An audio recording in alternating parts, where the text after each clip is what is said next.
Welcome to Revitalize and Replant with Mark Clifton, where we equip pastors to take their churches from declining to thriving by pointing them to a new future and a new hope. Join us weekly for encouragement and practical advice in your pastoring journey. So here we are with another episode of Revitalize and Replant with Mark Clifton. And we're talking about characteristics of a revitalizing pastor. This has been interesting. We've had a couple of other episodes about this very thing already. And we're talking about a number of characteristics, 12, 13 characteristics, I don't know, that we've kind of pinpointed. And obviously there are more than that, but those are the ones that we're kind of narrowing in on. And we have a special guest with us that's helping us to wade through all of this. So, Mark, why don't you introduce him? It is Mark Hallock, ladies and gentlemen. Give it up for Mark. Oh, man, guys. I feel so loved. Boy, so loved. That's a golf clap if I ever heard one. That's true, man. That was a pretty weak clap. That was a pretty weak clap. Mark is the pastor of the Calvary Church in Englewood, Colorado. Church that was replanted. He replanted it 15 years ago and has helped to replant and plant 30 churches across the mountain states. And we are here in his palatial podcast studio, otherwise known as the youth room of the basement. And so we're down here on our white couch. On a white, well, it used to be white. It used to be white, yeah. No, it used to be white. It's definitely not white anymore. You ever explain to me why, of all the rooms churches would put couches, they would put them in a room with teenagers? That's a great question. I don't quite understand that. That's a great question. Let's don't go that way. But anyway. It's always a couch that's been donated. I know, that's true. Yeah. It's been donated. Because it wasn't any good anyway. Right. Along with the tube TV that has the VCR under that doesn't work anymore. Right. Figured the church could use it. That's right. Yeah. Hey, we are here. So thank you, Mark, for letting us be at your church. I love you guys. So glad you're here. We're going to take this podcast on the road. The home office is Wahoo, Nebraska, but we do travel across North America and bring this to the most wonderful places like Englewood, Colorado. And we're coming soon to a town near you. Yeah. If you would like to have us come to your town, all you have to do is just email us. Hey, let us know. Let us know. We'll come. We'll come. We got nothing else to do. What else are we doing? Yeah, and clean the guest room. That's important. We'll do it. Okay, but we're talking about the characteristics of a revitalizing pastor. Let's kick it off and start about this characteristic of, and we've used this term, and I'd like for you to explain a little bit more about it. What is a resourceful generalist? I don't know. Do you know? Did you look this one? It a shot. I do know. Basically, when you go to a declining church, you're going to have to do a lot of things you don't know how to do. Yep. You're going to have to do a lot of things you don't want to do. You're going to have to do a lot of things you've never done before. Right. All right? And that's the first day you're there. Okay? Then it gets real complicated. It's true. I mean, when I went to Warnell in Kansas City, I had to figure out and had to be taught how to restart the air conditioner because it kept quitting all the time. And there was a certain trick to it, right?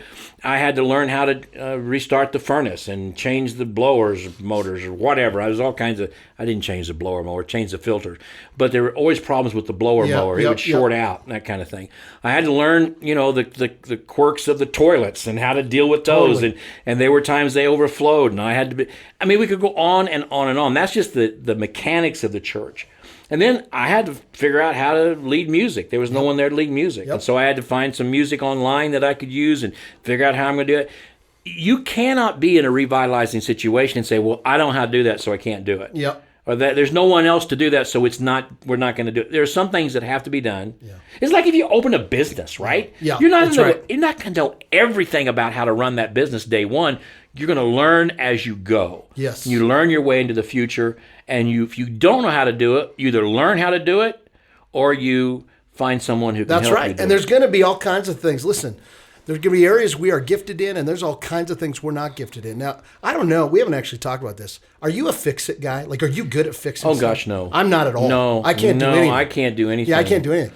No. So, but I had to learn to do a few things. But I also met some buddies actually in the neighborhood here who I saw out working on their cars and said, hey, man, we made friends real quick. Real quick. And got help. But part of it was on me. Right. I couldn't just say, man, whatever, we're not going to deal with that. Listen, if you're going to lead that church, you've got to own the fact that, man, being a resourceful generalist is part of my call. That's what I got to do. There's stuff that needs to happen. Right. We had, when I came, we have a preschool here that's been here forever, and they have a little chapel going on, and I quickly realized the expectation was I need to lead chapel once a week. Well, guess what? I needed to figure out, okay, how does this work? What do I need to do? I get my guitar out and learn some kids' songs, and here we go. Whoa. You lead chapel for 3-year-olds? Hey, baby, you have no idea. You lead chapel for 3-year-olds. Listen, we do. And I love it. Do you you know I have a kids album? Do you know I have a kids album? You have a kids album? I've got a kids album. Are you serious? Called Songs from Joyland. You can get it. I wasn't planning on plugging myself. I can go to Amazon and get your kids album. You can go to Amazon, Spotify, wherever you want. Songs from Joyland. Is it you singing? It's me singing. I wrote all the songs. I'm not kidding. I'm actually not kidding. Are you dressed up like a tomato or a cucumber? Like a bear. Like a bear? I'm a bear. I'm a big bear. You're a big bear. I'm not kidding. Songs from Joyland. Songs from Joyland.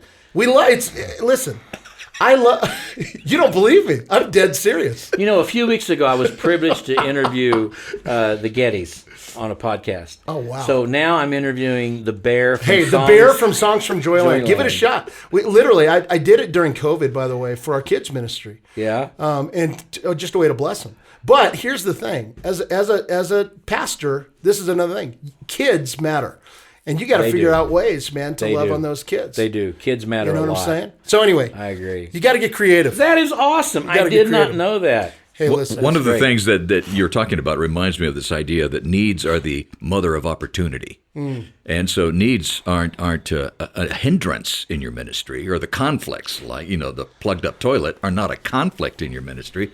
They're an opportunity to maybe connect with somebody who can help you and needs an opportunity or needs someone to come into their life and give them a reason of value. That's good. Let me give you so an example, though. I was dealing with a church one time that had declined in attendance from about 400 to about 40 over decades.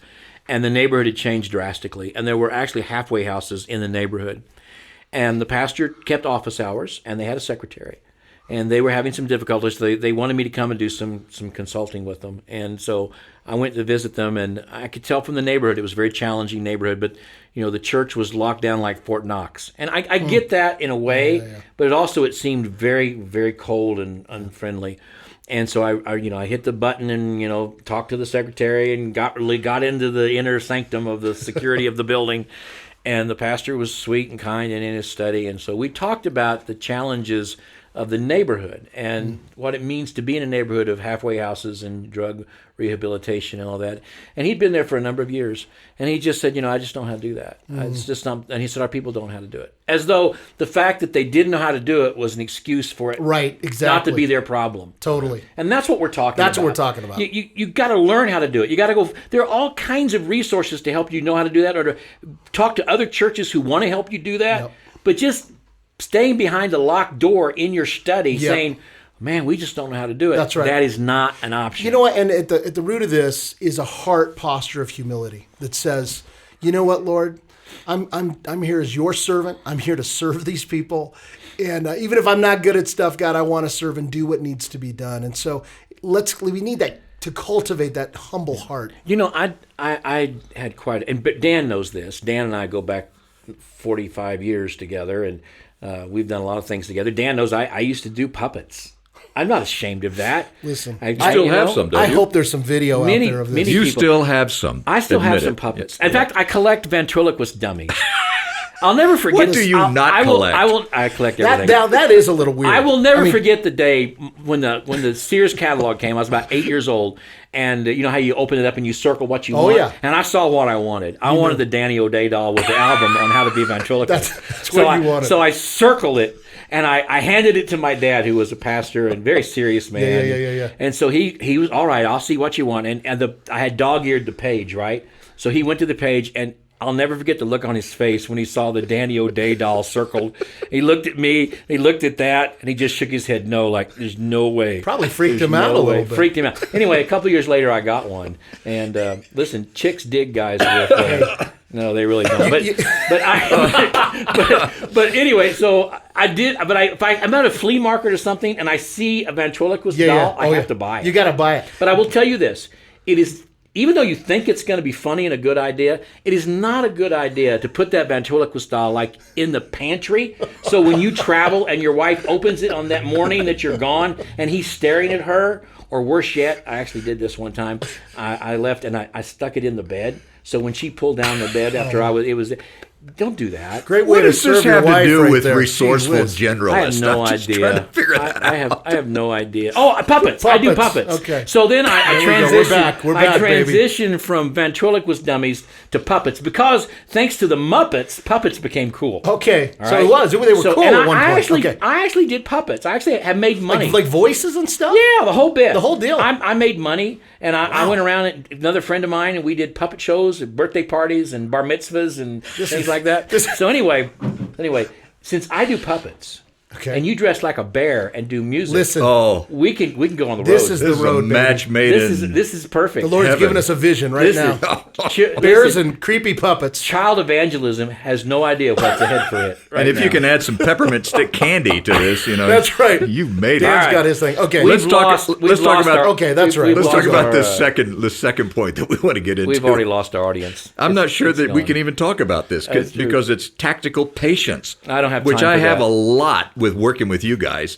Let's talk about tactical patience. Oh man, we could spend so much time on that. It is so important. Tactical patience means just because I don't change it doesn't mean I agree with it. And I don't have to change everything right now. I can't change everything right now. It's wisdom to know what to change. Actually, Dan, I think it is some way a military term. I want to be careful about this. I'm not really, my son's in the Air Force, but I'm not terribly versed in military terms. But I think it has to do with being a military term and your tactical patience. Basically, from a sniper in the Second World War, you had to be careful when you took your shot because once you took it, you would be known where you are.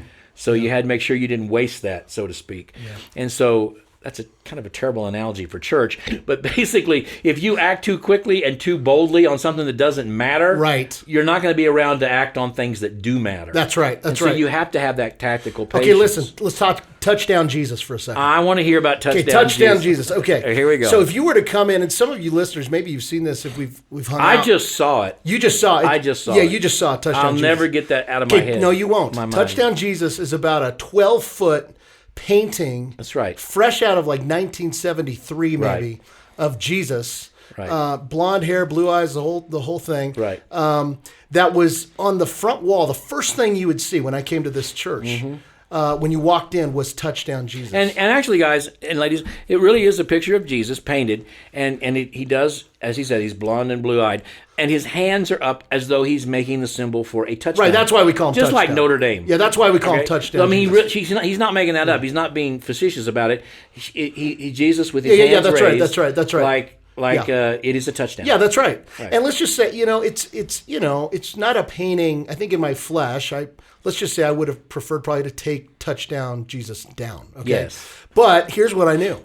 I knew the woman who painted that picture had been the organist, by the way, for 35 years. Right. And was still in the church. Right. And I knew the Lord convicted me very quickly. Listen, Mark, if you're going to shepherd in the way of Christ in this church, you need to love the people. This stuff actually doesn't matter that much and so we kept touchdown Jesus up for 3 years, okay, knowing that woman, that it would break her heart if we took down touchdown Jesus, right?